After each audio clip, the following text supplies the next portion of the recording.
E aí, tudo certo? Hoje vamos bater um papo sobre um tema que está no nosso dia a dia, mas que tem um monte de regras por trás: os bens públicos. Sabe, de praças e rios até os prédios do governo, existe todo um regime jurídico especial que protege e define como o Estado cuida desse patrimônio. Vamos entender de vez como isso funciona. E olha, para guiar a gente nessa conversa, estamos usando como base o material de estudo do projeto ENAC Turbo, que foi elaborado pelo professor doutor Marcelo Lessa, uma verdadeira referência no assunto. A gente nem para pensar, né? Mas quando caminhamos por uma praça, vamos à praia ou entramos numa repartição pública, existem regras muito específicas governando aquele espaço. São justamente essas regras que a gente vai explorar agora. E para a gente não se perder no caminho, este aqui é o nosso roteiro. A gente começa com a definição básica, depois passa pela classificação, vamos entender as proteções especiais desses bens, ver como particulares podem usar ou até comprar, e no final a gente faz aquela revisão rápida com os pontos essenciais. Ok, vamos mergulhar nisso. Começando pelo começo, pela fundação. O que a lei realmente considera um bem público? A definição legal é bem direta. Bem público é aquele patrimônio que pertence ao Estado. E quando a gente fala Estado, estamos falando da União, dos estados, dos municípios e também de toda a turma da administração indireta, como autarquias e fundações públicas. O que manda aqui é a titularidade. Se o dono é uma pessoa jurídica de direito público, o bem é público. Simples assim. Agora, atenção aqui, porque este ponto confunde muita gente. Uma coisa é o domínio eminente. Pensa nisso como o poder geral, soberano, que o Estado tem sobre todo o território e sobre todos os bens, inclusive os particulares. É esse poder que permite, por exemplo, desapropriar um imóvel. Outra coisa, bem diferente, é o domínio patrimonial, que é quando o Estado age como proprietário dos seus próprios bens. É o direito de propriedade do Estado. Entendido o conceito, vamos avançar para a organização da casa.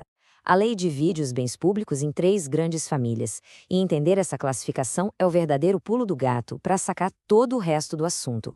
A primeira família é a mais tranquila de entender, porque a gente usa todo dia. São os bens de uso comum do povo.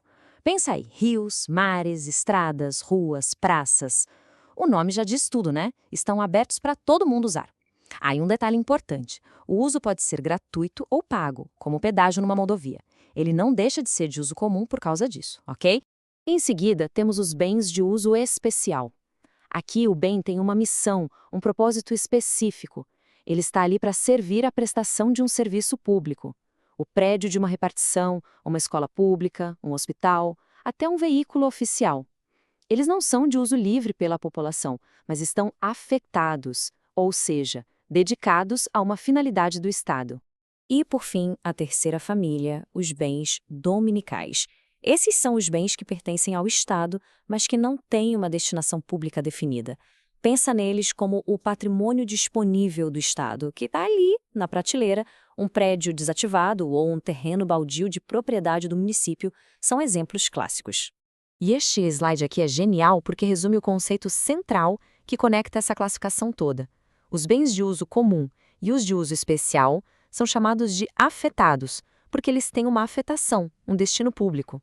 Já os bens dominicais são os desafetados. Guardar essa diferença é fundamental, porque é ela que vai determinar se um bem pode ou não ser vendido. A gente já chega lá. Agora que a gente já conhece as famílias de bens, vamos ver as regras especiais que os governam. Por serem públicos, esses bens têm um regime jurídico próprio, quase como se tivessem superpoderes legais que os protegem de uma forma que a propriedade privada não é. São 4 características principais. Primeira, a alienabilidade é condicionada. Isso quer dizer que vender não é simples assim. A regra é não poder vender, com exceção dos bens dominicais, e mesmo eles precisam seguir regras rígidas. Segunda, a imprescritibilidade. Ninguém vira dono de um bem público por uso capião, não importa quanto tempo passe. Terceira, a impenhorabilidade. Eles não podem ser penhorados para pagar dívidas do Estado.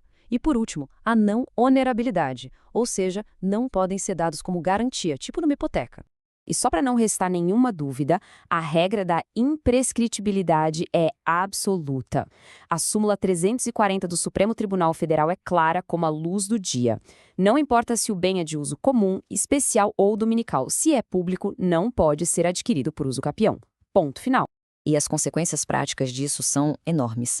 A súmula 619 do Superior Tribunal de Justiça joga um balde de água fria em quem ocupa irregularmente um bem público. A súmula diz que essa pessoa não tem posse, tem só mera detenção. Na prática, isso quer dizer que, ao ser retirada, ela não tem direito a ser indenizada pelas construções que fez no local. É uma regra dura, mas que visa proteger o que é de todos. Certo, os bens são super protegidos. Mas então um particular nunca pode usá-los legalmente ou até mesmo comprá-los? Pode sim.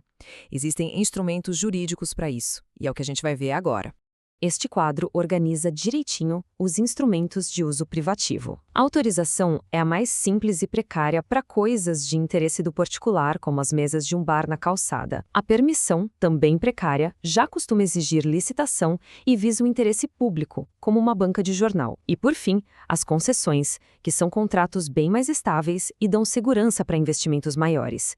Um bom exemplo seria um restaurante dentro de um parque público, que é feito por concessão de uso. E para vender, bom, não é só colocar uma placa.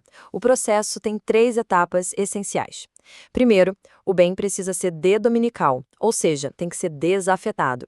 Segundo, é preciso justificar o interesse público, fazer uma avaliação prévia e, geralmente, conseguir a autorização do Poder Legislativo. E o passo final, a regra de ouro da nova lei de licitações, é que a venda tem que acontecer por meio de leilão. Chegamos na nossa revisão.